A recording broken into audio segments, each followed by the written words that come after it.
اعوذ باللہ من الشیطان الرجیم بسم اللہ الرحمن الرحیم رب اشرح لی صدری ویسر لی امری واحلل عقدۃ من لسانی یفقهوا قولی واجعل لی وزیرا من اہلی رب زدنی علما رب زدنی علما رب زدنی علما آمین بسم اللہ الرحمن الرحیم۔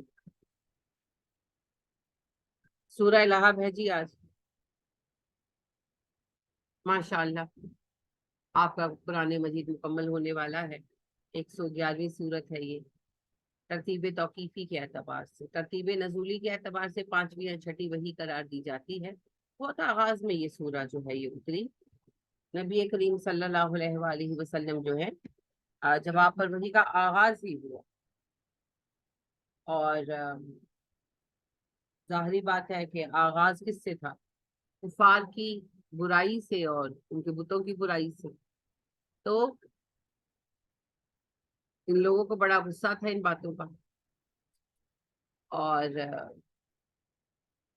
جو ہے سورہ قلم اتری۔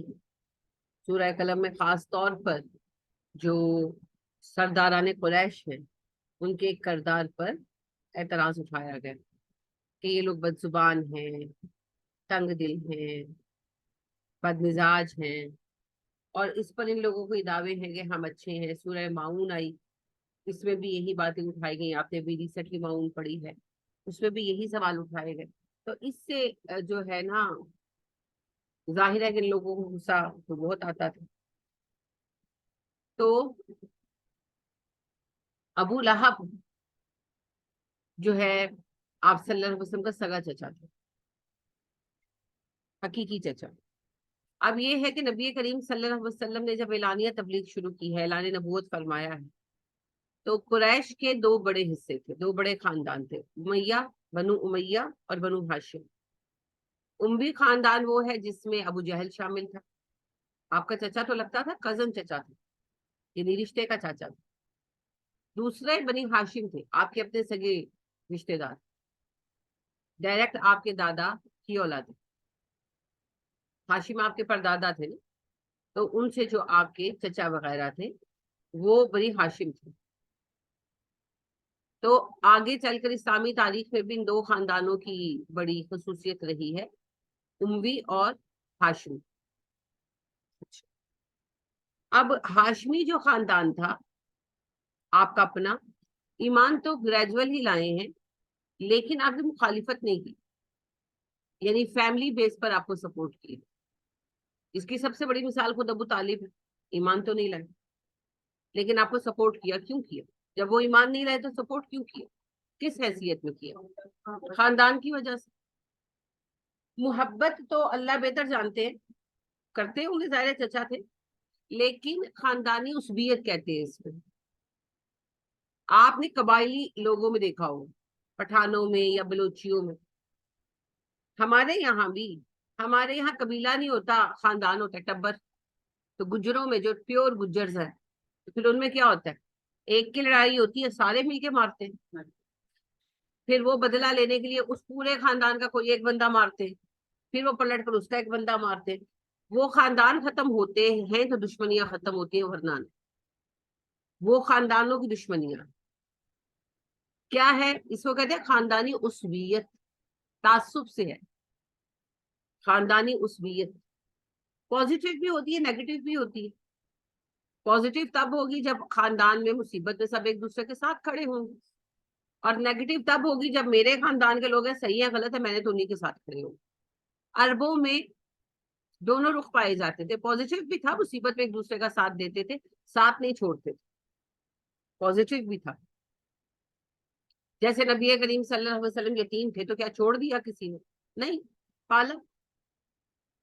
یتیم بچے آپ کو وہاں رلتے نہیں ملتے تھے نارملی، اور جو اس طرح رلتے پھرتے تھے، جن کے چچا وغیرہ ان کے مالوں پر قبضہ کر کے انہیں در بدر کر دیتے تھے، لوگ انہیں برا ہی کہتے تھے، اچھا نہیں کہتے تھے۔ ہاں یہ ہے کہ پیسہ جس کے پاس ہوتا ہے پھر اس کی چلتی تو ہے، وہ ایک الگ بات ہے، ہمارے آج کے معاشرے میں بھی ہے، لیکن کہتے یہی تھے کہ یہ بڑے ظالم ہیں۔ اسی طرح آپ دیکھیں خود نبی اکرم صلی اللہ علیہ وسلم کے جو دادا تھے عبد المطلب، تو کیوں عبد المطلب کہلائے پتا ہے آپ کو؟ بتا چکی ہوں. ان کے چچا جب لے کر آئے، ان کے والد جو تھے وہ سفر پر گئے اور راستے میں مدینہ رکے، ننھال تھا، وہاں پر خاتون پسند آ گئی، اسے شادی کر لی. گھر والوں کو پتا نہیں تھا، اس دور میں کوئی فیکس تو ہوتے نہیں تھے کہ کر کے بتا دیتے، تو گھر والوں کو پتا نہیں تھا. شادی کی وہاں پر، اور ان کی بیوی پریگننٹ تھی جب وہ آگے شام میں سفر پر چلے گئے. اب اللہ کا کرنا یہ ہوا کہ شام میں وہ وفات پا گئی. گھر والوں کو نہ پتا تھا کہ شادی کی ہے، نہ پتا تھا کہ بیوی چھوڑی ہے پیچھے. تو پھر جب بچہ ہوا تو ظاہر اس کا بھی پتا نہیں تھا. تو کافی عرصہ تو یہ ان کے خاتون نے چھپائے رکھا کہ ان کو، اس کو ڈر تھا کہ گھر والے بچہ لے جائیں گے آپ. تو پھر وہ 9-10 سال کے ہو چکے تھے جب ایک صاحب، کیونکہ رشتے داریاں تھی نا آپس میں، نبی صلی اللہ علیہ وسلم کی کئی جو ہیں دادیاں وغیرہ وہ مدینہ سے بیاہ کر وقت آئی ہوئی. بنو نجار والے آپ کا ننھال ہے، مستقل ننھال. تو وہ پھر رشتے داری تو تھی. تو جیسے ہوتا ہے کہ کسی ایک نے، باقی خاندان نے تو چھپا لی جب ان لوگوں نے، لڑکی والوں نے کہا کہ بھائی مت بتاؤ ہم بچہ دینا نہیں چاہتے، مگر کسی ایک نے کسی ریزن سے، اب ریزن نیکی بھی ہو سکتی ہے اور کوئی جھگڑا بھی ہو سکتا ہے، اللہ بہتر جانتا ہے، مگر اس نے آ کر مطلب جو ہے ان کو بتایا کہ تمہارے بھائی کا بیٹا ہے، اس نے شادی کی تھی اور وہ پریگننٹ بیوی چھوڑ کر سفر پر گیا، تو اس کا بیٹا ہے. تو اس بات کو سن کر رکے نہیں، کسی کو بتایا بھی نہیں، گھوڑے پر سوار ہوئے اور گئے مدینہ اور لے کر آئے بھتیجے کو واپس. تو جب لے کر آئے تو لوگوں کو پتا نہیں تھا، چونکہ بتا کے نہیں گئے تھے، تو انہوں نے لڑکا دیکھا تو ان کا شاید غلام خریدا. تو کہنے لگے اس سے عبد المطلب، مطلب کا غلام نام پڑ گیا، حالانکہ اصل نام شیبہ ہے ان کو.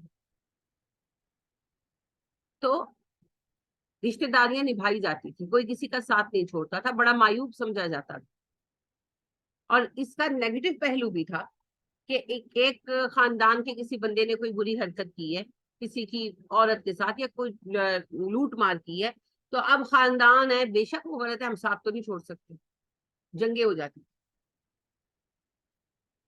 اور پیچھے نہیں ہٹتے. تو اس کے دونوں پہلو تھے، اچھے بھی اور برے بھی. تو ابو طالب بھی جو تھے نبی کریم صلی اللہ علیہ وسلم کے ساتھ کھڑے تھے، اس لیے کہ بھتیجا ہے، خاندان ہے نا، ساتھ نہیں چھوڑتے. اگر یہی خدمت نبی مان کر کرتے نا تو ابو بکر صدیق رضی اللہ تعالیٰ عنہ کو بہت پیچھے چھوڑ جاتے. لیکن بدقسمتی سے انہوں نے بھتیجا مان کر ساتھ دیا، نبی مان کر. تو اسی لیے یاد رکھیں، ایمان کے بغیر کوئی عمل صالح نہیں. حالانکہ جو کچھ ابو طالب نے کیا، جتنا پریشر لیا، جتنا ساتھ دیا، اس سے بڑا کیا عمل صالح ہوگا نبی کے ساتھ کھڑا ہونا. لیکن نبی کے ساتھ کھڑا ہونا بھی عمل صالح تب ہوگا جب ایمان کے ساتھ. اچھا، ابو طالب صحابی ہیں؟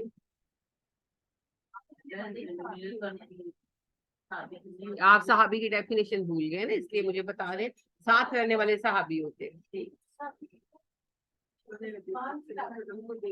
آپ فوراً جذباتی رہتے ہیں اور اصل چیز آپ بھول جاتے ہیں.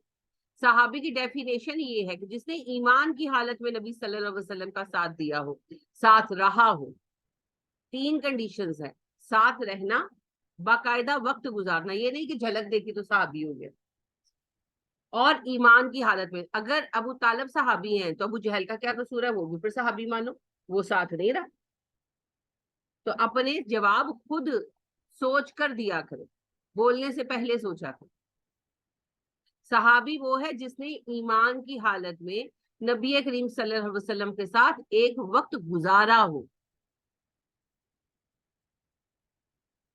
جس میں کوئی ایک کنڈیشن نہیں پائی جائے گی، وہ صحابی نہیں ہوگا. تو اویس کرنی صحابی نہیں ہے. ایمان لے آئے تھے، نبی صلی اللہ علیہ وسلم کے زمانے میں تھے مگر مکہ آ نہیں سکے، ان کی اپنی خاندانی وجوہات تھی، نہیں آ سکے، ساتھ نہیں پایا. تو جو ساتھ رہا حالت ایمان میں وہی صحابی.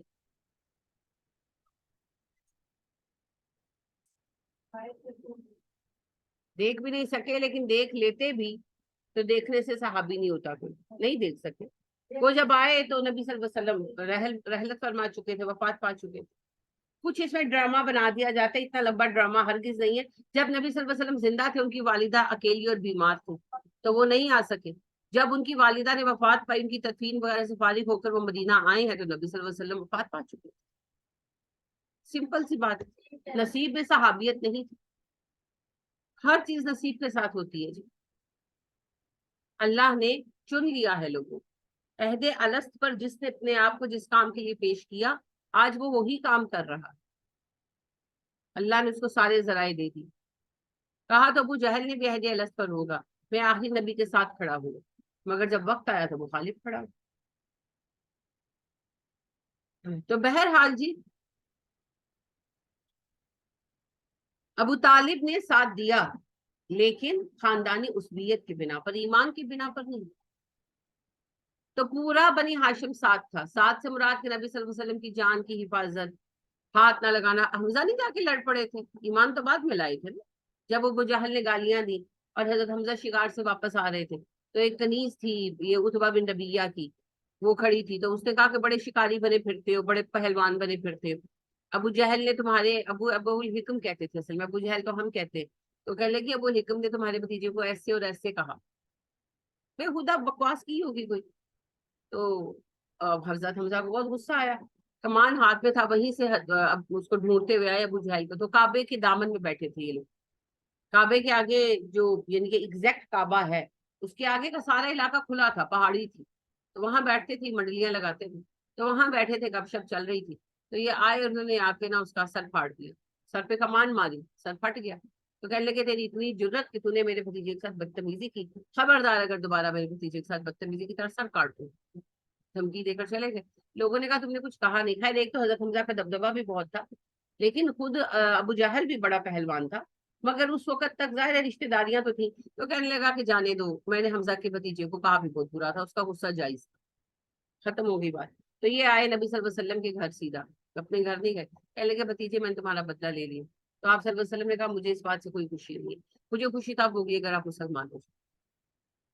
اور بعض روایتوں میں یوں آتا ہے کہ انہوں نے ابو جہل کو کہا کہ ٹھیک ہے میں بھی آج سے اپنے بھتیجے کے دین پر ہوں، کر لے جو کرنا. تو پھر آ کر مسلمان ہو گئے. بہرحال اس کے بعد مسلمان ہوئے. تو حضرت حمزہ کے غصے کا سبب کیا تھا؟ خاندانی خاندانی محبت. اسلام تو بعد میں لائے ہیں. اسی طرح آپ دیکھیں کہ حضرت عباس رضی اللہ تعالیٰ عنہ بعد میں مسلمان ہوئے نا، بدر کے بعد مسلمان ہوئے. تو نبی صلی اللہ علیہ وسلم کے ساتھ تھے، ہمیشہ ساتھ تھے. یہاں تک کہ جب بیعت عقبہ اولا اور بیعت عقبہ ثانیہ ہوئی ہے، اسپیشلی بیعت عقبہ ثانیہ، تو آپ صلی اللہ علیہ وسلم پر بڑی نظر تھی ان لوگوں کی نا. پہرے آپ کے گھر کے گرد نا پہرے دار رکھتے تھے، یعنی کہ لڑکے ڈیوٹیاں دیتے رہتے تھے کہ آپ کی نقل و حرکت پر نظر رکھے. تو آپ صلی اللہ علیہ وسلم رات کے اندھیرے میں خاموشی سے نکلے اور آپ کے ساتھ صرف عباس تھے، کوئی اور نہیں تھا، صرف عباس تھے. لے کر نکلے اور رقبہ کی گھاٹی میں پہنچے اور وہاں پر ان سے بیعت کی. اور انہوں نے یہ کہا کہ آپ آ جائیں مدینہ. اور عباس ہی نے اٹھ کر کہا کہ تم بلا تو رہے ہو محمد کو، مگر تمہیں پتا ہے تم کیا اقدام اٹھا کر رہے ہو. ہم نے محمد کا دین قبول نہیں کیا، لیکن ہم نے اس کا ساتھ بھی نہیں چھوڑا. کیا تم اس کا ساتھ دے پاؤ گے؟ محمد کو بلانے کا مطلب عرب و عجم کے ساتھ جنگ مول لینا ہے صلی اللہ علیہ وسلم. تو اس وقت سعد بن عبادہ نے اٹھ کر کہا تھا کہ جی ہم ہر طرح ساتھ دیں گے، جان سے، مال سے، ہر طرح سے، لیکن جب کل کو آپ غالب آ جائیں گے تو آپ واپس تو نہیں آ جائیں گے. تو آپ نے کہا نہیں، اب میرا مرنا جینا تمہارے ساتھ ہے. تبھی پھر فتح مکہ کے بعد بھی آپ مدینہ میں ہی مقیم رہے ہیں. تو اتنا ٹرسٹ. اور آپ پھر دیکھیں کہ عباس نے یہ بات بتائی نہیں، ہجرت خاموشی کے ساتھ. حضرت عباس جو تھے حالانکہ مسلمان نہیں تھے، مگر انہوں نے راز کو راز رکھا. اور بدر کی جنگ ہونے سے روکنے میں دو لوگوں کا ہی رول تھا، کوشش تھی. وہ نہیں ہوا، نہیں، وہ تو اللہ کی تقدیر تھی، پورا ہونا تھا. مگر عباس تھے. عباس نے یہ سوال اٹھایا تھا کہ ہم چلے گئے اور پیچھے سے بنو بکر والوں نے حملہ کر دیا تو کیا ہوگا. تو یہ ایسا معاملہ تھا کہ لوگ بیٹھ گئے تھے. وہ تو پھر شیطان آ گیا، سچ مچ کا شیطان. ابلیس آیا تھا نا بنو بکر کے قبیلے کے سردار کی شکل میں، اور وہ آیا اور ساتھ کچھ اور جنوں کو بھی انسانی شکل میں لایا، کہنے لگا میں خود جنگ پر چل رہا ہوں تمہارے سے. اب آپ یہ دیکھیں شیطان کا پھندا. اگر واقعی بنو بکر والے پیچھے سے حملہ کر دیتے تو مکہ والے تو مارے جاتے نا. ایسا ہے شیطان، کسی کا بھی ساتھی نہیں ہے. ادھر سے بھی جنگ ہار گئے تھے. ہاں وہ تو اللہ نے مکہ کو کسی کے ہاتھ میں دینا نہیں تھا، ورنہ ادھر بھی جنگ ہار گئے اور مکہ بھی ہاتھ سے جاتا رہا. ایسا ہے شیطان بدبخت، وہ کسی کا بھی نہیں ہے. وہ سب کا دشمن. تو بہرحال تباہ ابو جہل ہو یا مدینے والے ہو یا مکہ والے، وہ تو بنی آدم تباہ رہے ہیں نا، اور اس کو تو بنی آدم کو تباہ کرنا ہے. اس کو کوئی فرق نہیں پڑتا کون تباہ ہو، اس کو سب کو ہی مارنا ہے، وہ سب کا ہی دشمن. تو عباس جو تھے وہ مسلسل خیر خواہی کرتے رہے، یہاں تک کہ انہوں نے مدینے پر حملے کی خبر بھی بھجوائی. لیکن مین وائل مسلمانوں کو پہلے ہی لشکر کی آمد کا پتہ چل چکا. تو اسی لیے نبی اکرم صلی اللہ علیہ وسلم نے کہا تھا کہ اگر عباس سامنے آئیں تو تلوار مت اٹھانا، وہ مجبوراً آئے. یہ سبب تھا کیونکہ آپ کو پتا تھا کہ وہ مسلسل خیر خواہ رہے. پھر بدر کے بعد تو خیر وہ مسلمان ہو گئے تھے، اور مسلمان ہو کر تو پھر ان کو مدینہ میں رہنے کا، مکہ میں رہنے کا حکم نبی صلی اللہ علیہ وسلم نے دیا تھا. وہ پھر اطلاعات بھیجتے تھے، اہم اطلاعات جو ہیں، آپ کہیں کہ وہ جاسوس تھے مسلمانوں کے وہاں پر. تو میں آپ سے عرض یہ کرنا چاہ رہی ہوں کہ پورا بنی ہاشم ساتھ تھا، پورا بنی ہاشم، ایک بندے کو چھوڑ کے. ابو لہب، ابو لہب آپ کا سگا چچا تھا، سگا چچا تھا بنی ہاشم میں سے، لیکن علل اعلان آپ کی دشمنی پر آمادہ تھا پہلے دن سے. پہلے دن سے، جس دن سے آپ نے تبلیغ کا کام شروع کیا. تو جب آپ صلی اللہ علیہ وسلم صفا کی پہاڑی پر چڑھے ہیں اور آپ صلی اللہ علیہ وآلہ وسلم نے پہلا خطبہ دیا، جو آپ سب کو پتا ہے کہ آپ نے کہا لوگوں اگر میں کہوں پہاڑی کے پیچھے فوج چھپی اور حملہ کرے گی تو مانو گے؟ سب نے کہا بالکل مانیں گے، ہم نے کبھی نہیں دیکھا تم نے جھوٹ بولا ہو. تو آپ صلی اللہ علیہ وسلم نے کہا پھر میری بات مانو اور اللہ کے غضب سے بچو، جہنم سے بچو، شرک کرنا چھوڑ دو، لا الہ الا اللہ کی گواہی دو، جنہیں تم پوچھتے ہو بتوں کے سوا کچھ نہیں.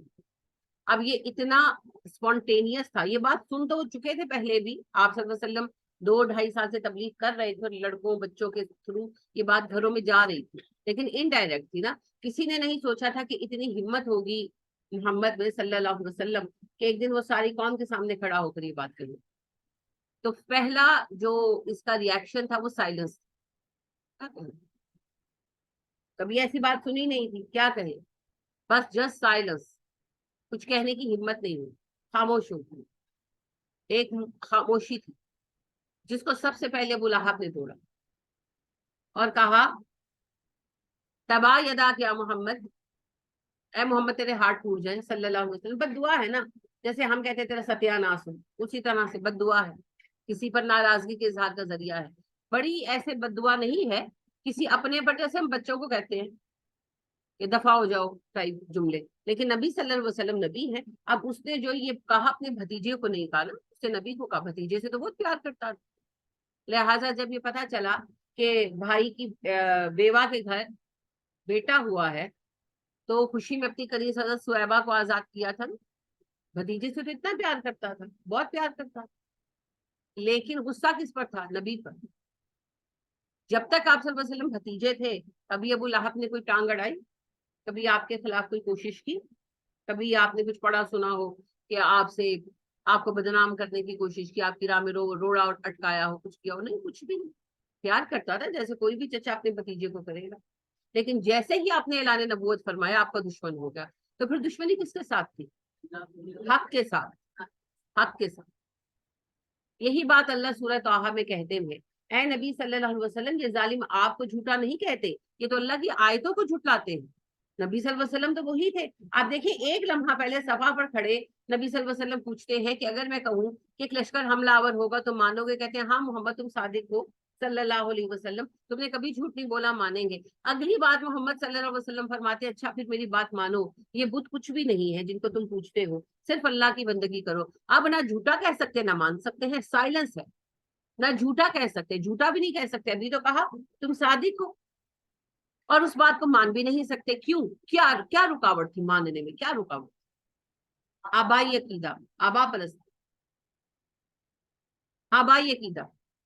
اب میں یک لفظ مان لوں میرا باپ بھی غلط تھا، میری ماں، میرا دادا، پردادا، لکڑ دادا سب غلط تھے. ہاں غلط تھے، غلط تھے، ان کا نصیب ان کے ساتھ. ہر جگہ یہ سوال ہوا ہے، یاد ہے حضرت موسیٰ علیہ السلام نے جب انوائٹ کیا فرعون کو اور کہا کہ جو ایمان نہیں لائے گا اللہ اسے جہنم میں بھیجیں گے، تو اس نے پہلا کوشچن کیا کیا؟